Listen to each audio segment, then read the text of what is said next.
Hello and welcome to Never on the Backfoot. Now, India has registered their first ever ICC Under 19 Men's Cricket World Cup win versus Bangladesh in style. In our presence, we also have Virat Kohli, a former Under 19 skipper who is, notched a lot of records. But we also have Rishab joining us, our in-house guest and Pakka cricket fan. So, welcome, Rishab. To give a little context to our viewers, now India was squaring off against Bangladesh in this match. We had Maruf Mridha from Bangladesh, who picked 5 wickets, and he restricted India to a subpar total of 251 for 7. And Bangladesh actually won the toss, and they decided to put India to bat first. Many people thought the score was not going to be enough, and through this discussion we will uncover that. But I think then you also look at India's batting. Although we lost those early wickets, you had Adarsh Singh and Uday Saharan kind of build that mammoth partnership to guide India, and the bowling effort, of course, speaks for itself. So now, without further ado, let's get started with our discussion. So now, Rishabh, I think just to give again context, India and Bangladesh have quite an interesting rivalry, right, when it comes to youth cricket. So what were you expecting, heading into the game, and did you think an upset was somewhere on the cards? When India were restricted to 251 for 7, and like you told, it was a pretty modest total, we can tell. But one thing that we have noticed with Bangladesh cricketers, I don't know if I should be saying this on air, is that these guys throw up a lot of attitude, and given their early celebrations, as in they believe that okay, the game is done and it's in our hand now, but it's not over till it is. So always had that belief that if India do bowl well, like they eventually did, we can restrict Bangladesh, and it actually turned out to be way more than enough if you look at the final scorecard. So, and like you mentioned, India lost to Bangladesh in the finals before. So starting off a tournament with a win against them is a different kind of a morale boost. If you, although you shouldn't have that on the back of your mind because that was a different tournament and this is a different day, but then still, if you look at it, it does give you a huge morale boost. 84 runs is a convincing win after not putting up as many runs as you would have liked on the board. So a good all-round start for India, I would feel.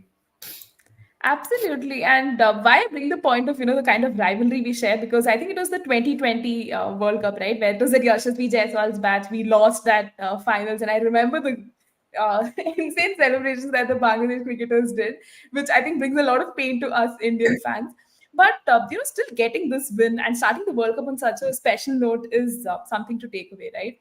Now, when we look at even India's batting, they had a positive start. You had Adarsh Singh and Ashwin Kulkarni give that kind of momentum to the innings. But with I think Ashwin Kulkarni's dismissal, if you saw, he is again edging that was clearly outside of somewhere on the fourth or fifth stump. So do you think again it's too early? But do you think that dismissal was concerning and could be a trend of how your swingers like swing bowlers can actually dismiss him more often?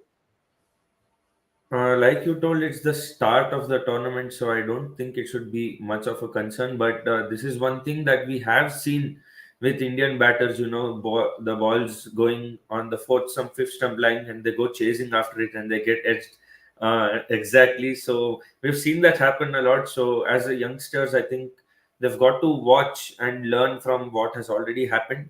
This kind of dismissal is not something new in for any batter for that matter, not just from India. So I think they'll watch and learn. It's just the first game, a long way to go still, so shouldn't be a lot of a concern at this point. But they've got to develop the knack of having that patience and leaving those deliveries. You've got to play the ball on its merit, whoever the bowler be or whichever the venue be. Unless you do not play on merit, you're not going to succeed. Absolutely. And, the number three batter was Mushir Khan, the younger brother of Sarfraz Khan, spoken so much about in the media. There's just so much hype. And he was again dismissed in a similar fashion to Arshin. So do you think that was kind of like a setback to India's proceedings right at the start? Because, losing your two batters like in that fashion could be concerning again? I think losing a couple of wickets early definitely does have an impact, especially Mushir Khan. If you look at the Under 19 Tri Nation series a little while ago, he was in fantastic form.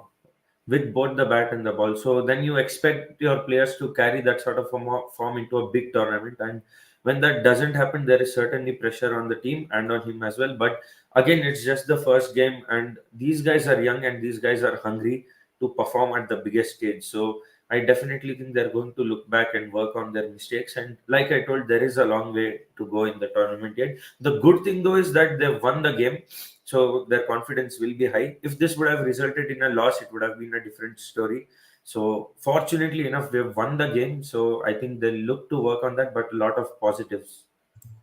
Agreed, because had we, been on the receiving end of the result, I think a lot of, discourse and discussion would have, risen out of how they got dismissed. But I think due credit here has to be given to the Indian skipper, right, Uday Saharan, like the kind of form he's been in and stitching that important partnership with Adarsh Singh as well. So do you think that was actually a solid knock and, much needed respite? Because I'm pretty sure you've even seen, how they were getting those boundaries and just keeping the scoreboard ticking. Important runs nonetheless. Definitely important is when you've lost a couple of wickets early on, you do need those two batters to get you this kind of a partnership that can, rebuild and, take care of the innings. So as a captain, there's added pressure when you're coming out in that kind of a situation because the responsibility and onus is on you. And I'd like to again go back to the under 19 Tri Nation series that happened. Uday Saharan was in brilliant form there as well. So for your captain to carry that form into this kind of a tournament gives a whole different level of morale to the team, along with others sing there. So both of them, that partnership was really crucial in actually helping India recover and get to that 250 mark. Either of them, and we would have lost another wicket early, and it could have been a collapse. Maybe not even 200 runs on the board. Who knows? So I think that partnership was really important from the context of the game. If you look back now, because when you've lost a couple of early wickets, you do not want the opposition to pounce on you. That is the stage where you have to show resilience, and at the same time, it's not a test match, it's limited overs cricket, so you've got to keep the scoreboard ticking as well.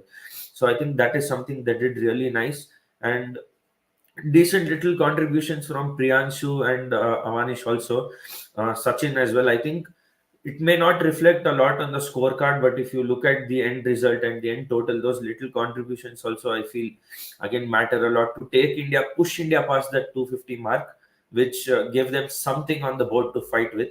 So I think it was a decent batting effort from the middle order and the lower middle order after losing a couple of early wickets. So that should give confidence to the team that did not collapse under pressure and they actually, stayed out there and carried the innings.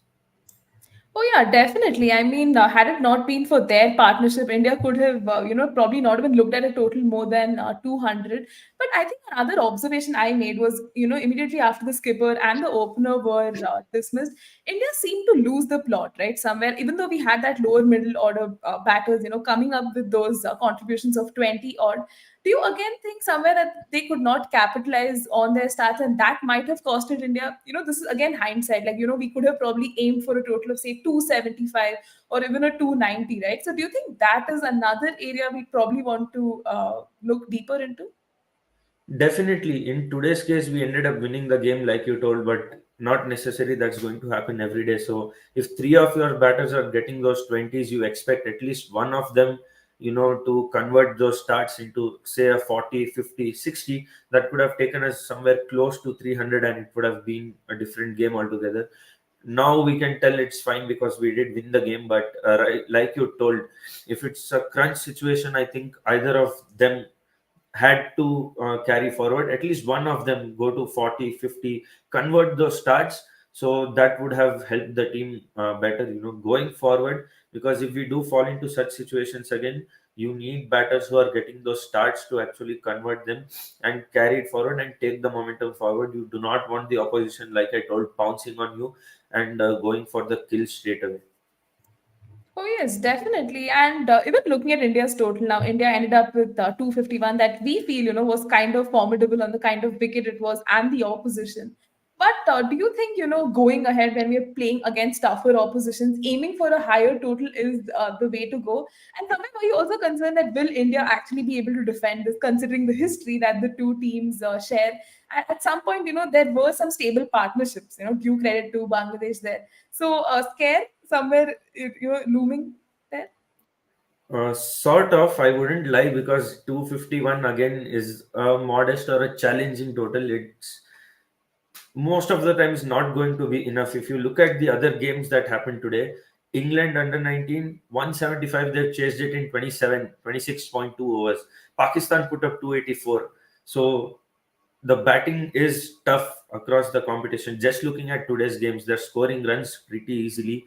So given that going forward, 240, 250 ish may not be enough for you all the time.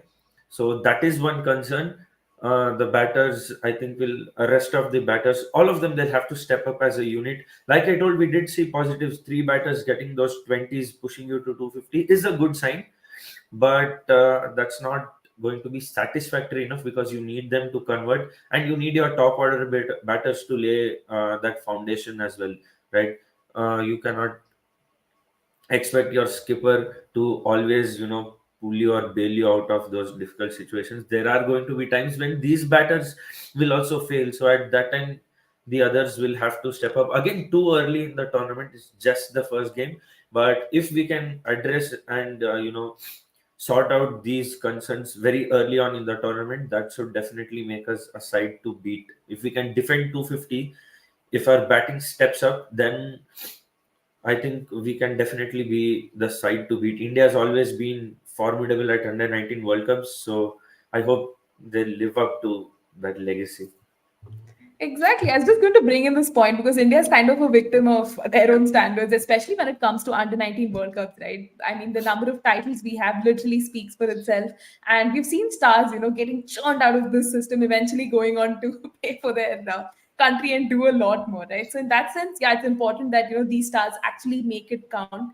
But even, talking about Bangladesh, now to their due credit, they actually had a good bowling performance, restricting this dangerous Indian set up to 251, especially, Maruf Mrida with those 5 wickets and that iconic celebration, which was kind of getting under our nerves as Indian fans. Because today we are not talking as experts, we are also talking as Indian fans. So, how would you rate his, bowling performance and another breakout star from the Bangladesh ecosystem?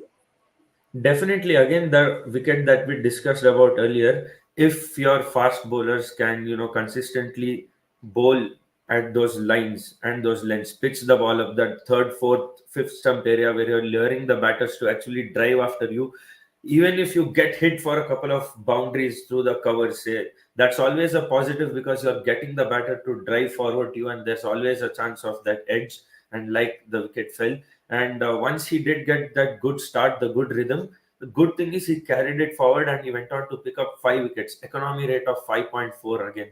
That's also something we'll have to look at, because it's not just about picking wickets if you're not giving that many runs as well. So it's both the aspects where you're actually keeping the batsman under pressure and you're keeping them under your control. That's what he did. I feel a little more support from the other of the bowlers in terms of wickets would have probably helped them to keep India down to even more, say around 200, and it could have been a different story altogether. But particularly talking of Maruf Mrida, young, exciting prospect for Bangladesh, especially when you see fast bowlers, because I'm myself also, whatever little I've played, I've been a fast bowler. So always exciting to see young fast bowlers coming through the ranks like this. Absolutely. And, we will definitely keep our eyes peeled to see where he eventually ends up in his career. Because a lot of under 19 stars, right? I think we've had this discussion of how they kind of fade out, don't make it through the system. So it's important to see how, the management kind of nurtures the talent of this nature. But somewhere, when you look at the kind of bowling performance they had, and their batting did not quite live up, right? Because they had a tough start. They lost their top three quite cheaply, which was again going to always come to bite them back. So do you think that was like the turning point that India was, going to always make the most of? Definitely, it's a given when you're defending a modest or low total that the only way you could possibly get back into the game or go on to win it is by picking wickets up front. You do not pick wickets up front. If the Bangladesh openers had set 60, 70, even 100 runs at the top, the platform was set for them. 250 is not that big total when you have 50 overs to play. So it was really crucial to get those wickets at the top. And often one thing that I've noticed is, even though you're chasing a modest total, if you go on to lose that 1, 2, 3 wicket streak at the top, you often tend to panic. And then if you cannot handle the pressure well, it really sinks you down. And that's what happened with Bangladesh. 1, 2, 3, 250 was still not a big total. Had their middle and lower middle order stuck out there, they could have actually gone on to win. It was just another 80, 84 runs. So the gap wasn't that big if you look in hindsight. So losing early wickets that way really does put you under pressure. And then more often than not, you tend to crumble and you let the opposition take you on and dominate you. And that's where I think India had that advantage. And they also did well to pounce on it and not let go of the initial pressure. It's always important for them to capitalize as well, because you have limited runs to play with. So that way the Indian bowlers also holding their nerves, even though they got a good start. It's always important again to not get carried away when you get those early starts, because you have a set total to defend. If you get carried away again, the game could have gone either way. So credits to India's bowlers also in that sense, to hold their nerves under pressure. Oh, yes, because getting those early wickets really did augur well for India. But again, another observation is how Ariful Islam, and then you had Shubham James, interesting name again, coming up with their interesting knocks of like 41 and 54 respectively. That kind of again put India on the back foot, right? Because you have these two set batters who had the potential to take the match away. So, what you make of their knocks, and did they really give you confidence that they are these stable middle order bats? Definitely, like I told you, 250 is not that big a total. Even if you do lose a few early wickets, all you need is one or two good partnerships that could have really changed the game away. They did get one of them with these two scoring, but again, none of the others could really provide support. If you look at the other scores, 5, 4, 0, 0, so there wasn't much support from the rest of the other batters. Given they've lost three early wickets, you're chasing 250. I think it was a really good partnership from Ariful and Shibab.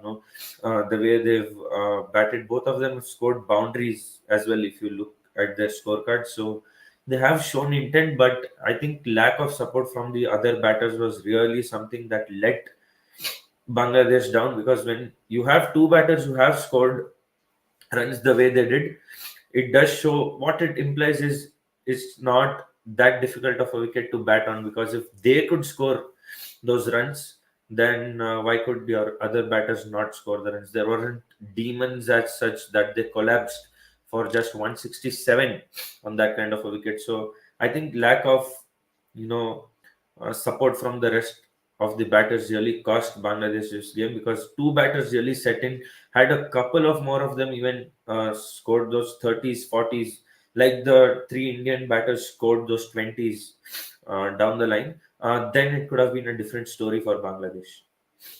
Oh, yes, definitely. And also, when you look at India's bowling performance, I think the spinners really performed well. This was something that was even kind of appreciated by the skipper, in that post-match presentation ceremony. So, like, I think, Soumya Kumar Pandey, like the kind of bowling performance he put in with those 4 wickets, brilliant stuff, right? I mean, India definitely has this tag of producing the like world-class spinners. Now, at the under 19 level as well, we see these stars continue to make a mark. So, were you impressed with his bowling performance today?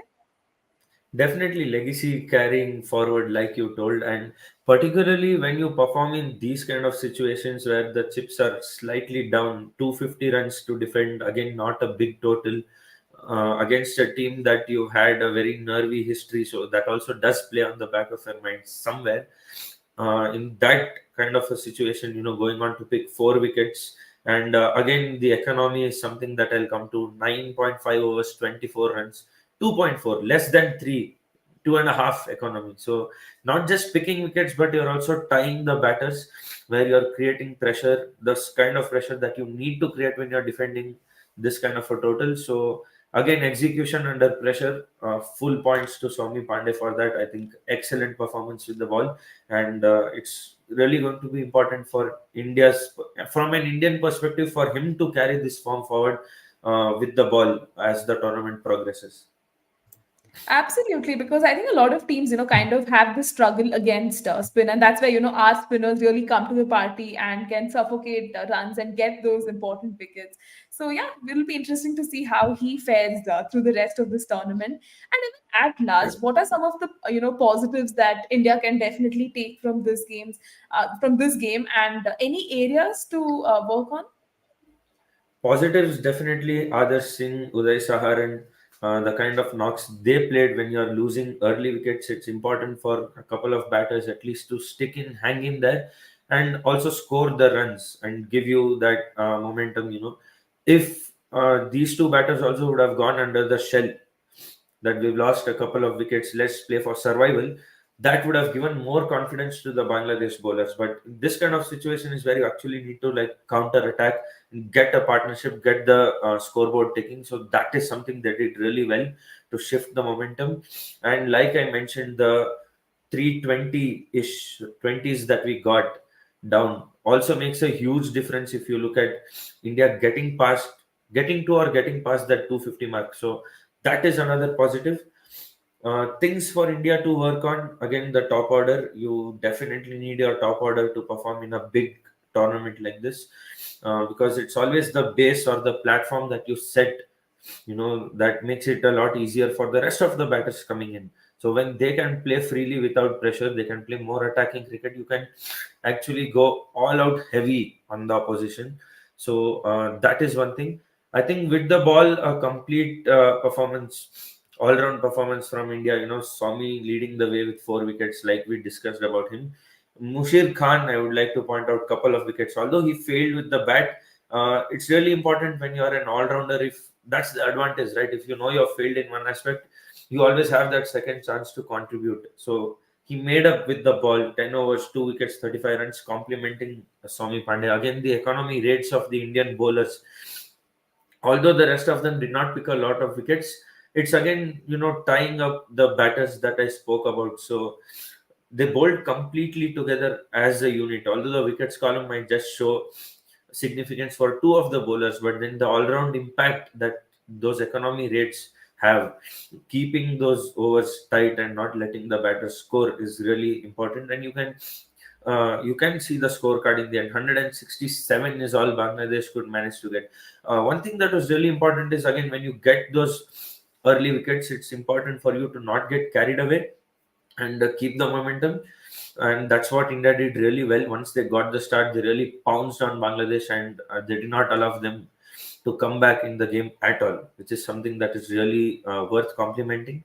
So that way, a good all-round win for India. If the batting is one area of concern where they can improve upon, just early days again, so there is enough time and scope for improvement.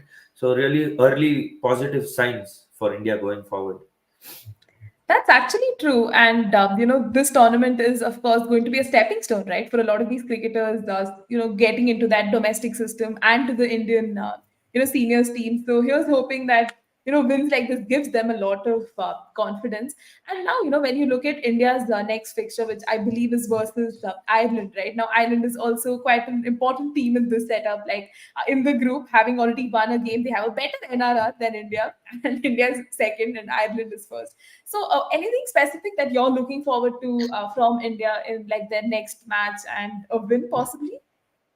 I think the batting is something that India have to be wary of. Yeah. If you look at Ireland, the bowlers put up a really good show. Ruben Wilson, Oliver Reilly, and John McNeely, all of them amongst the wickets. It was a totally combined effort. So if you lose early wickets again against this kind of an opposition, it's more or less likely that they are going to pounce upon you. And God forbid if we collapse, then Ireland's batting was also pretty decent. They chased down the total like very quickly. So they put up a really good all-round performance. So their morale is really going to be high coming into this context. So again, I'd rather say we shouldn't look at the team, be it Ireland, be it Australia. I think we've got to play on the merit. It's as simple as that. Keep it as simple as you can. Play on the merit and don't have to look really at the opposition. And definitely getting early wins in the tournament is going to help you gain that confidence going forward. So another crucial fixture for India, really. Now you've got a win, so it's important for you to carry that momentum forward and make it a good habit of winning games continuously. Absolutely, and here's hoping law of averages does not catch up with this team, like it did with our senior men's team.